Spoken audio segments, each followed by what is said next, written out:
মেঘনা ওর মা বাবার একমাত্র সন্তান ছিল, যার ফলে ওর বাবা ওকে খুব ভালোবাসতো। ওর বয়স এখন 31 হয়ে গেছিল, কিন্তু বাবার ভালোবাসা আর প্রশ্রয় ও মাথায় উঠে গেছিল। প্রত্যেক দিন 8 থেকে 10,000 টাকা নিজের পিছনে ওড়াতো। ওর মা সরলা এই বিষয়টা নিয়ে খুব চিন্তা করত। তুমি আমাদের মেয়েকে পুরোপুরি প্রশ্রয় দিয়ে বাজে করে দিয়েছো। আমি চাই না যে ওদের বিয়ের পরেও ও এই রকম জলের মতো পয়সা খরচ করে। তাহলে ওর শ্বশুর বাড়িতে কথা শুনতে শুনতে আমাদের জীবন শেষ হয়ে যাবে। তাহলে ঠিক আছে, তোমার যেটা ইচ্ছা তুমি করতে পারো, আমি তোমাকে আটকাবো না। সরলা কিছু একটা ভাবে। এর পরের দিন ঠাকুর মশাইকে বাড়িতে ডাকে। ঠাকুর মশাই, আমার মেয়ের একটা ভালো ভদ্র পরিবারে বিয়ে ঠিক করতে চাই। আপনার চোখে কি এমন কেউ রয়েছে? হ্যাঁ, একটা ভালো ছেলে আছে। এই শহরের 3 নম্বর ধনী শর্মা নিবাসের একটা ছেলে, অবিবাহিত। আপনি বললে আমি কথা এগোতে পারি। ভালো পরিবার মানে আমি বলতে চাইছি কোনো গরিব পরিশ্রমী ছেলের কথা, যার পরিবারে অর্থ কম থাকলেও ভালোবাসা সকলের মনে রয়েছে।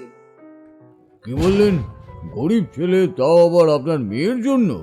কারণ আমি চাই না যে আমার মেয়ের বিয়ে কোনো বড় লোকের ঘরে হোক। বড় বাড়িতে বিয়ে হলে ও কখনোই শোধরাতে পারবে না। ঠাকুর মশাই সরলাকে একটা গরিব ঘরের ছেলের খোঁজ দেয়। 1 সপ্তাহের মধ্যেই সরলা মেঘনার সাথে ওই ছেলের বিয়ে দিয়ে দেয়। মেঘনার শ্বশুর বাড়িতে একটাই ঘর ছিল, যে ঘরের এক কোনায় রান্নাঘর আর এক কোনায় বাথরুম ছিল। ওই ঘরের মেঝেতে একটা বড় বিছানা ছিল। তুমি ফুলসজ্জার জন্য খাটটাও সাজাওনি? জানি না আমার মায়ের কি ক্ষতি আমি করেছিলাম, যার জন্য আমাকে তোমার সাথে বিয়ে দিল। ওই বিছানার ওপরেই ওর শ্বশুরবাড়ির লোকজন সবাই বসেছিল। চলো আমরা আজকে সবাই বাইরে গিয়ে ঘুমাই। বৌমা, যদি কিছু দরকার হয় আমাদের ডেকো। এতটা বলে সবাই ওখান থেকে চলে যায়। আর ওদের চলে যাওয়ার পর মেঘনা বলে, হে ভগবান, আমি এতদিন নরম তুলতুলে গদিতে শুয়ে এসেছি, আর এখানে তোমার ঘরের এই মেঝে আমার কোমর ব্যথা করিয়েই ছাড়বে। মেঘনা, আমি তোমাকে খুব সুখে রাখবো, দেখো তুমি কিছুদিন একটু কষ্ট করো। এটা শুনে মেঘনার খুব রাগ হয়, কিন্তু ও কিচ্ছু বলে না। কোনোভাবে ওই রাতটা কেটে যায়। সকালে 9টা বেজে গেছিল, তাও মেঘনা ঘুমিয়েই ছিল। আরে মেঘনা, তাড়াতাড়ি উঠে পড়ো, খাবার বানাও, আমাকে 10টার মধ্যে কাজে যেতে হবে। মেঘনা চোখ রগড়াতে রগড়াতে বলে, গুড মর্নিং হাবি। ও মুখ বেঁকিয়ে বলে, আমার কত স্বপ্ন ছিল বিয়ের পর আমি এসি রুমে সকালবেলা ঘুম থেকে উঠব আর তখন আমার বরকে গলা জড়িয়ে গুড মর্নিং উইশ করব। কিন্তু এসি আর বিছানা তো তোমার বাড়িতে নেই, তাই এমনি বললাম। আমাকে ক্ষমা করো মেঘনা, কিন্তু আমি এইসব কিনতে পারবো না। হ্যাঁ হ্যাঁ, তোমার আর কি দোষ। ঠিক আছে বলো, ব্রেকফাস্টে কি খাবে? মটর পনির, চিকেন স্যান্ডউইচ, অরেঞ্জ জুস? আরে আরে, এইসব যদি বানাও তাহলে তো এই মাসটা চালানোর মতো টাকাই থাকবে না। আর তুমি আমাদের সবার জন্য আলুর পরোটা বানাও। কি? মেঘনা রান্নাঘরে গিয়ে গ্যাস জ্বালায়। এরপর মেঘনা অনেক কষ্ট করে ব্যাকা টেরা পরোটা বানায়।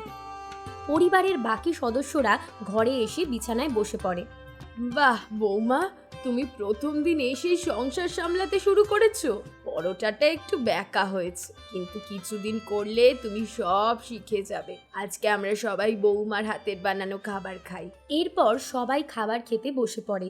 মেঘনা মনে মনে ভাবে, এই এক বিছানায় বসে বসে এরা তো আমার পুরো জীবনটাই শেষ করে দেবে দেখছি। এদের জন্য নিজের বরকে ভালো মন্দ রান্না করে খাওয়ানোর সুযোগটাও আমার নেই। এটা ভাবতে ভাবতে মেঘনা রাজেশকে রাগের চোখে দেখতে থাকে।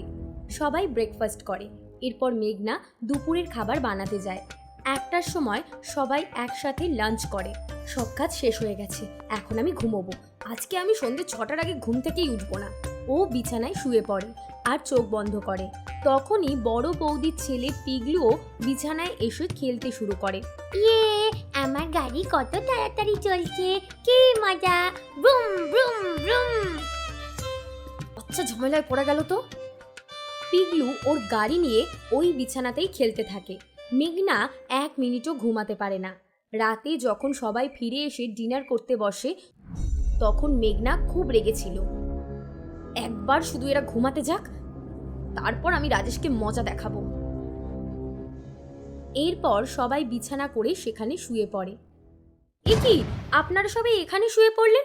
কালকে তো আপনারা বাইরে ঘুমিয়েছিলেন। বৌমা, কালকে বাইরে ঘুমোতে আমাদের খুব অসুবিধে হয়েছিল, মশা কামড়েছিল।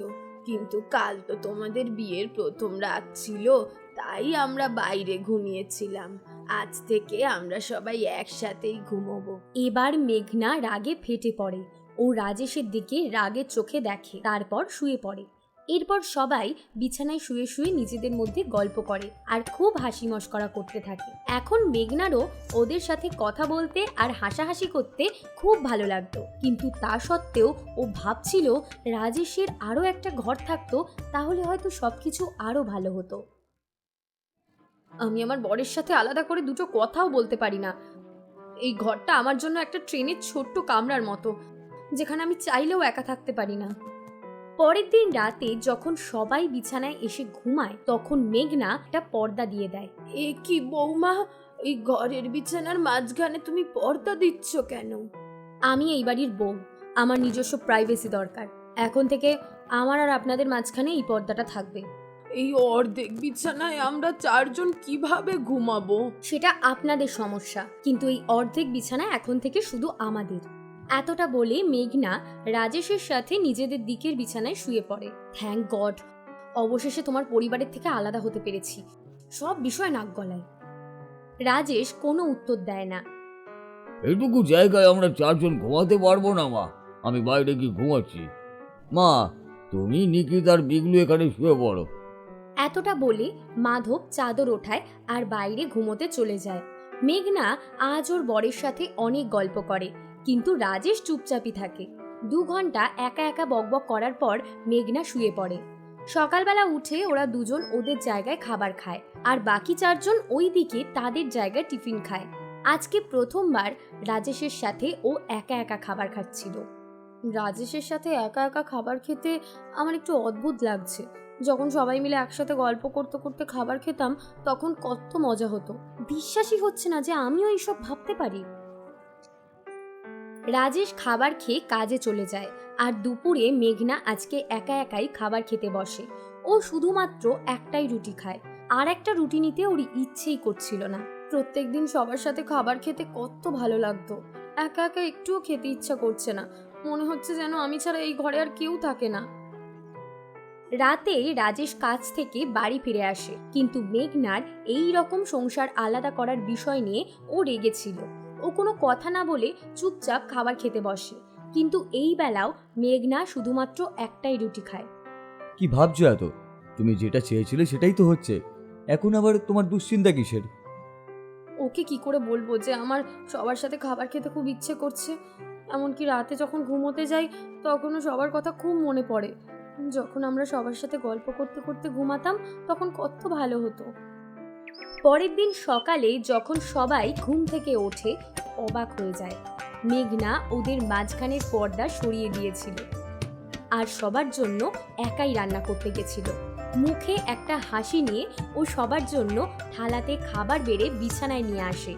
চলো, একটা সুখী পরিবারের মতো সবাই একসাথে বসে খাবার খাই, আর আমাদের দিনটা নতুন করে শুরু করি। তোমার আবার আজকে কি হলো? আজ আমি বুঝতে পেরেছি মা, এই ছোট্ট ঘরটা আমার জন্য কোনো স্বর্গের থেকে কম না। বড় বাড়িতে না থেকে যদি সবাই ছোট্ট ঘরে আনন্দের সাথে ভালোবেসে থাকে, তাহলে সেটাই স্বর্গ হয়ে যায়। এটা শুনে সবাই খুব খুশি হয়ে যায়। তারপর সবাই একসাথে হাসি ঠাট্টা করতে করতে খাবার খায়।